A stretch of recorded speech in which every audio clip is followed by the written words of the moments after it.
ကျေးဇူးကြောင့်အခုကတော့တဲ့တာရုံးမြတ်ကောအဝေးမှာရှိတဲ့တပည့်တွေအားလုံး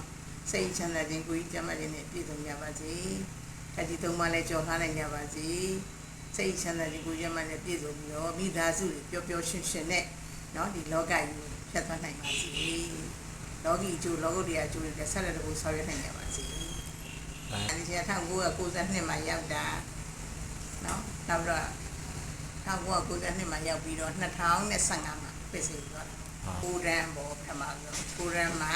တစ်နှစ်ပဲတင်ရတယ်။နောက်နှစ်ကဆိုင်93ဝန်းစားပြီးတော့10တန်းတောက်လျှောက်10တန်းတင်ချပဲပြီးတော့အဲ့ကိုရန်ဒီပေါ့ပြည့်စုံရက်ထိဟုတ်ကဲ့ပါအတရားဆိုတော့ဒီချက်အတန်းဒီချက်တင်တာဝန်ယူတဲ့အတန်းကို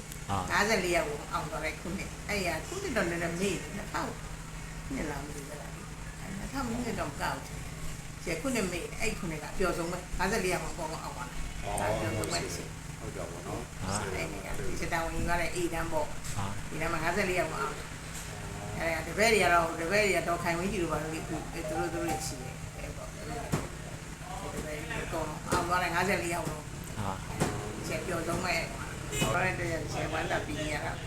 အလုံးဖြစ်တာပေါ့ဘာလို့ဆိုဒီအချိန်မှာကအားလုံးကခက်ခဲနေတဲ့အချိန်လေဟုတ်တယ်မလားခက်ခဲကြတယ်မတူလာပြီးတပည့်တွေကအမတ်တရနော်လာပြီးသတိတရားနဲ့နော်မမရလာကြတော့အတွက်အများကြီးဝမ်းလဲသွားတာလေကျေးဇူးလည်းတင်တယ်နော်နောင်လည်းဒီလိုမျိုးဆက်ပြီးတော့ကြောနိုင်ပါစေလို့လည်းဆုတောင်းပေးပါတယ်